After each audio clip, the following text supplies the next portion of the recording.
My boss told everyone I got promoted because of diversity hire privilege. I smiled and said nothing. Then I forwarded his email to the entire company, including the CEO he thought he was protecting. I'm the youngest department lead at our tech firm, 28 years old. Worked my way up from junior analyst in 4 years. Started right out of college with zero connections, just a degree and student debt. My boss, Trevor, was the type who'd take credit for my projects in meetings, then criticize minor details in private. When I got promoted above him last month, his mask completely slipped. At the quarterly meeting, he pulled me aside near the coffee station. Half the office could probably hear him.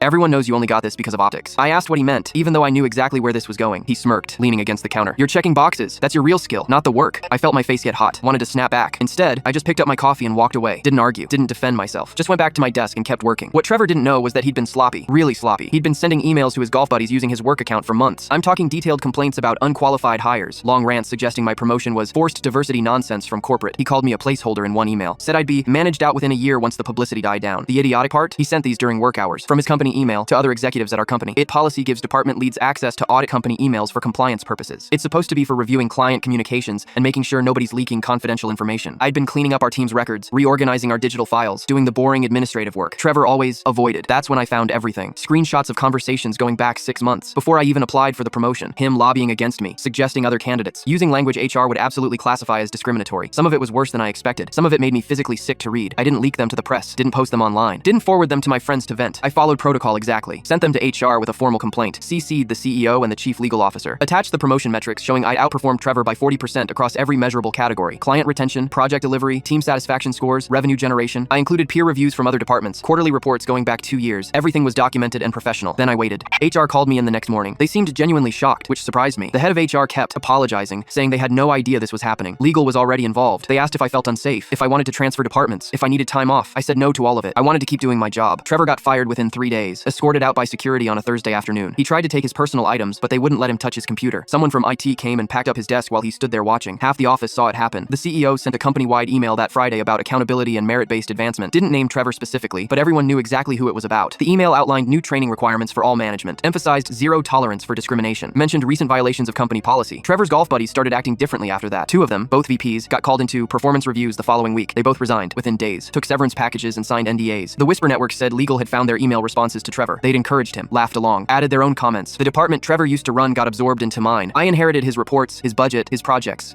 Some of his former team members apologized to me privately, said they'd heard him talking but didn't know how to report it. A few admitted they'd stayed quiet because they were scared of retaliation. I told them I understood. I didn't hold it against them. We all just wanted to do our jobs. Trevor called me from his personal phone last week, begging me to tell them it was a misunderstanding, that he was joking, that I'd taken it out of context. I let it go to voicemail. Listened to it once, then deleted it. Word around town is he's working at his brother-in-law's car dealership now, selling used sedans on the weekends. And me? I just accepted an offer for senior leadership, the position that used to belong to Trevor's old boss, the one who retired rather than face questions about what he knew.